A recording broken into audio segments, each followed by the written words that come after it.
والانتصار حلو، وبالذات لما تفوز خارج ارضك بالظبط، ووسط الجماهير لا الكبيره وتيجي اللي بعد كانت معاناه. موجودة. لانك بص، اللي هيقول لك اي حد من جماهير الاهلي النهارده ما كانش خايف يبقى كذاب. لا كله خايف. انا بقول لك اهو، آه. كابتن اكرامي قاعد قدام اهو، وكابتن مصر والنادي الاهلي، ما كنتش خايف؟ لا.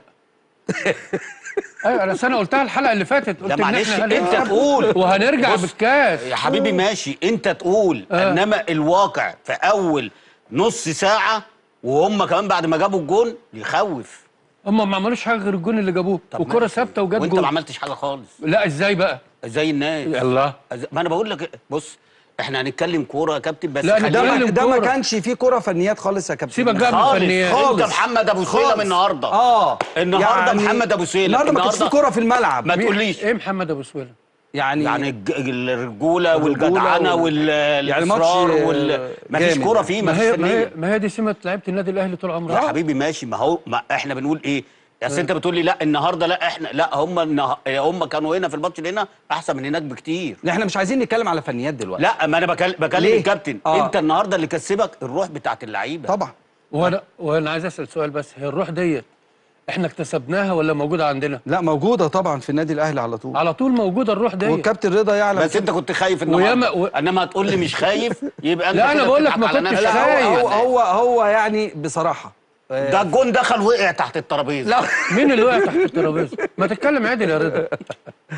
تتكلم عادل. احنا النهارده عايزين نفرح يا كابتن. ايوه تتكلم عادل يا كابتن. ايه وقع تحت الترابيزه؟ احنا بنهرج. انا شفتك لا انا عايز اسالك سؤال. هو احنا في موقف تهريج دلوقتي؟ احنا في موقف فرحه. طب ماشي، ما احنا بنقول اهو لعبنا.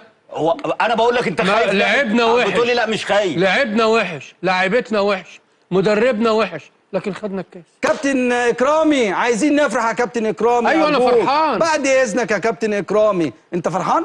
طبعا. طب فين ده؟ مش باين عليك. ازاي بقى؟ يعني اقوم ارقص؟ ما تقومش ترقص ليه؟ الاهلي فاز النهارده بكاس افريقيا. ما انت ياما رقصت على فكره. اول رقصه في افريقيا كانت رقصتك يا كابتن. انا. طب ايه بقى مالك بقى يا كابتن بس اكرامي؟ خلاص كنا صغيرين. لا لكن دلوقتي كبرنا بقى. اول رقصه ليك كانت يا كابتن اكرامي في 82 صح؟ كانت 82.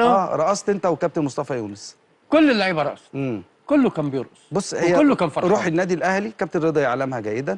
النهارده ما كانش فيه كوره، كان فيه عزيمه، كان فيه رجوله. الشوط الاولاني الاهلي كان بره خالص. ماشي. كان بره خالص. لما اللعيبه هديت وقفت على رجليها. لا يا مهيب. لما هو رجع للمباراه باللعيبه اللي غيرها امتلك المباراه بالظبط كده. ده اللي كنا بنقوله من الماتش اللي فات يا مهيب. تمام.